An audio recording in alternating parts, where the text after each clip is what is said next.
try to resolve the issue as soon as possible and we'll sort out the issue.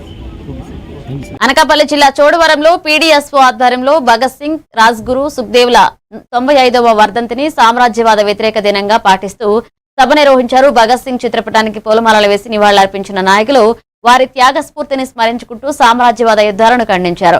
Bhagat Singh, Rajguru, సుఖ్దేవ్ల 1931 March 23న British పాలకుల చేత ఉరిశిక్షకు గురయ్యారు.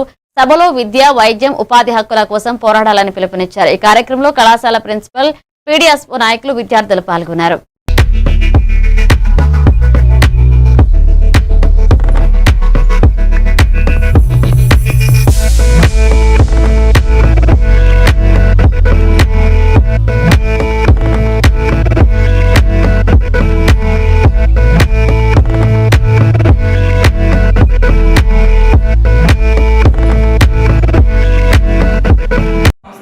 మేము ఇక్కడ వచ్చే సందర్భం ఏంటంటే రేపు ఈ రోజు భగత్ సింగ్ వర్ధంతి 95వ వర్ధంతి మనం జరుపుకుంటున్నాం.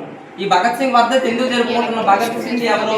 భగత్ సింగ్ తో పాటు రాజ్గురు, సుఖ్దేవ్ ఎందుకు ఊరుగమ్మ ఎక్కిరు దేశం కోసం అన్నట్టుగా చూస్తే మనకి స్వాతంత్రం వచ్చి 78 ఏళ్ళు అయ్యింది అంటున్నాం. కానీ నిజమైన స్వాతంత్రం మనం బ్రతుకుతున్నామా?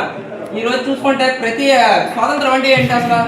ప్రతి విద్యార్థికి కానీ లేదంటే యువకుడికి కానీ చదువుకున్న తర్వాత తదుపరిగా అతనికి ఉద్యోగ అవకాశాలు అనేవి అందుతూ ఉండాలి. లేదంటే ఒక కూలీ నాలు చేసుకున్న వాళ్ళకి సరైన ఉపాధి ఉండాలి. ఫ్యాక్టరీలోని గనుల్లోని పని చేసుకున్న వాళ్ళకి వాళ్ళకి రక్షణ ఉండాలి. అలాంటివన్నీ ఈరోజు ప్రస్తుతం మనం ఉంటున్నాయా లేదా?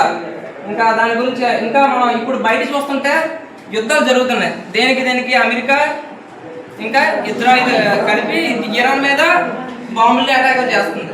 కానీ ఇది ఎందుకు చేస్తుంది అంటే వాళ్ళు దేనికి చూపిస్తున్నారో మతానికి వ్యతిరేక